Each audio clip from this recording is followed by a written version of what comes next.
We are not professing to tell you the complete story of these activities. We are professing to tell you the complete story that we know. A new world order. These records... Moscow announces mission accomplished, Russian forces withdraw from Syria, and we covered this yesterday, but let's take a look at Chossudovsky's take on the story from Global Research. Inasmuch as prophetically, Edom is Russia of today. Edom means red, and we're talking about the communistic system. World communism has gone viral, and by stealth it has taken over all the governments of the world, and the headquarters of it is Red Square, Moscow. Edom means red, so prophetically speaking, we're talking about that communistic system, not the Christians of Russia, but the system.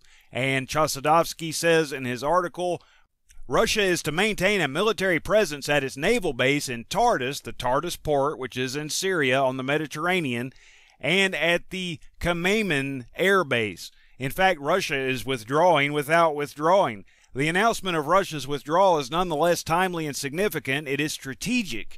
It has diplomatic implications. It coincides not only with the peace talks, that's our key word, peace, world peace is the key.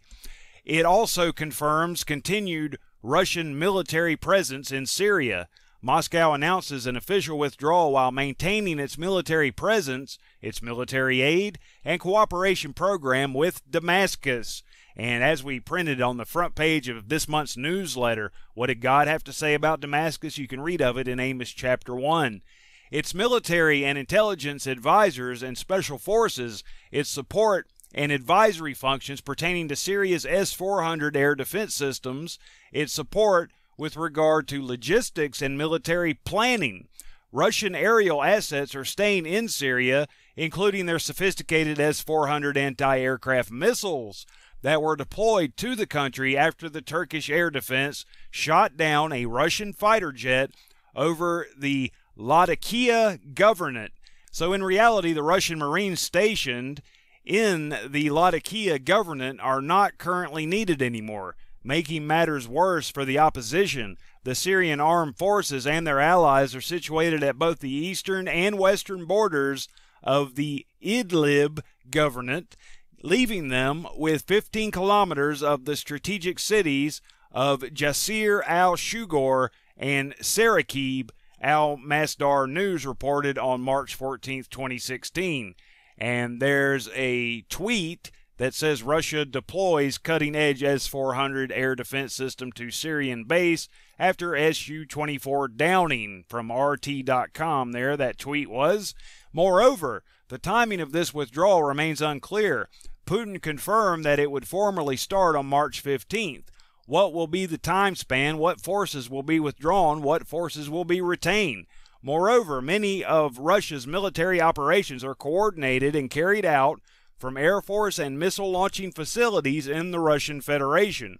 Russian ambassador to the UN, Vitaly Kirkin, has said that he would inform the UN Security Council about the beginning of Russian troops' withdrawal from Syria. These are informal consultations, but of course I am planning to discuss it, he told reporters while on his way to a session of the UN Security Council. What the withdrawal announcement suggests is that the thrust of military action will no longer retire the routine deployment of Russia's bombing raids directed against ISIS targets. In many regards, this symbolic announcement is a means for Moscow to consolidate its military presence in Syria. The announcement constitutes a unilateral decision by Moscow. It was agreed upon by Damascus. Was it the object of prior consultations or negotiations with the West? The announcement essentially indicates that the real war on terrorism has largely been won by Syrian government forces together with the support of Russia, Iran, and Hezbollah. The U.S.-sponsored terrorists have been defeated. Unofficially, it's a slap in the face for Washington. The Russian initiative to withdraw has the full support of the Syrian government. In this context, Mr. Putin has said that Russia's armed forces have fulfilled their main mission in Syria, and a timetable for the withdrawal of the Aerospace Force's main air grouping has been agreed. Russia will maintain an aviation support center in Syria in order to monitor compliance with the ceasefire. The president of Syria noted the professionalism, courage, and heroism of the Russian service personnel who took part in the military operations and expressed his profound gratitude to Russia for providing such substantial help in fighting terrorism and providing humanitarian assistance to the civilian population. What will be President Obama's response? How will the Obama-sponsored counterterrorism coalition respond? Will the Western U.S. NATO air raids be discontinued? Lest we forget, the U.S.-sponsored counterterrorism bombing raids were largely intended, unofficially of course, to protect rather than destroy the ISIS and other terrorist opposition formations, including al-Nusra. This transition in the war agenda also coincides with the collapse of the ISIS as a formal military and political entity. The smuggling of oil to Turkey has been destroyed and dismantled. ISIS has lost its main sources of revenue. Its logistic and supply routes are in jeopardy. Recent reports indicate that both the Islamic State has been decimated and that the ISIS, which is in part integrated by foreign mercenaries, is starting to go underground, namely to implement guerrilla warfare. And who is behind ISIS? Criminal elements within the military-industrial complex of the United States, that is to say the Kenites, the sons of Cain, who carry out the negative part of God's plan through their four hidden dynasties, the four centers of power, the educational, the economic, the political, and the religious dynasties, the four hidden dynasties. Large numbers of ISIS and al-Nusra fighters, including foreign mercenaries, have abandoned the battlefield and have joined the hordes of refugees. Turkey's unofficial invasion. Ironically, this official Russian withdrawal also coincides with Turkey's unofficial invasion of northern Syria, which in turn coincides with the Geneva peace talks under UN auspices in which both Russia and Turkey are participating in. Theater of the absurd. Though Erdogan's own generals have strongly advised against an all-out invasion of Syria, knowing the grave consequences for Turkey and its military would be catastrophic against the Russian coalition's superior air and firepower, in the face of recent decisive victories achieved against Turkey's proxy allies, the ISIS and al-Nusra terrorists debate over whether Erdogan will actually bully his armed forces into launching a ground war invasion into Syria has been heavily speculated by both Turkish and Middle East press. Moscow's announcement of a withdrawal also constitutes a carefully designed response to Turkey's undeclared and illegal invasion of Syria under NATO's doctrine of collective security, Article 5 of the Washington Treaty. An attack on one NATO member country, i.e. Turkey, constitutes an attack on all NATO member states. So if that were to happen, you'd have World War III, instant World War III, if Russia were to attack Turkey. Moscow wants to foreclose U.S. NATO's pretext and justification under Article 5 to intervene directly on the ground against Syria and its allies in a scenario of military escalation. The latter has been on the drawing board of the Pentagon for several years prior to the onslaught of the war in March of 2011.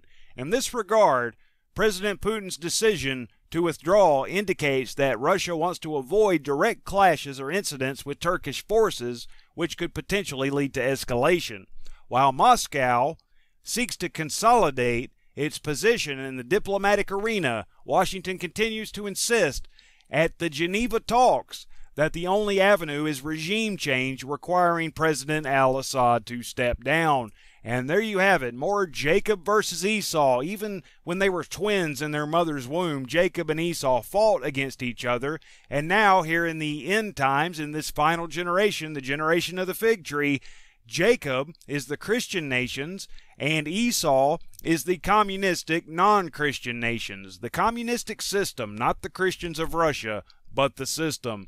And it all comes to a head at the end of that 5-month period where Ezekiel 38 and 39 take place, and those hailstones that have to do with the 7th vial. You can read of the hailstones in the 7th vial, as well as the 7th trumpet, which is when the true Christ returns, and that's when Ezekiel 38 and 39 take place. The battle of the valley of Hamon-Gog, which transpires at the exact same time as the Battle of Armageddon, and this happens upon the return of the true Christ at the 7th trumpet, after that 5-month-long hour of temptation, which begins with the emergence of a one-world political system. That's the woe of the 5th trumpet, and then the locust army comes upon the earth, beginning the 4 stages of the locust army, the gnar, the swarmer, and the devourer, in the first 2.5 months of that 5-month-long hour of temptation.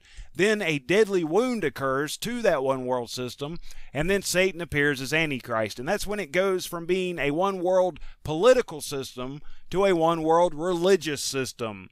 And if you don't understand that, then you are going to be deceived and think that the false Christ, that is to say Satan, is the true Christ returned. So you have to study your Father's Word chapter by chapter, verse by verse, with understanding in order to obtain that seal of God in your forehead, whereby you're not deceived. And as Christ said in the last verse of Mark chapter 13, what I say unto you, I say unto all, watch. Wait, watch.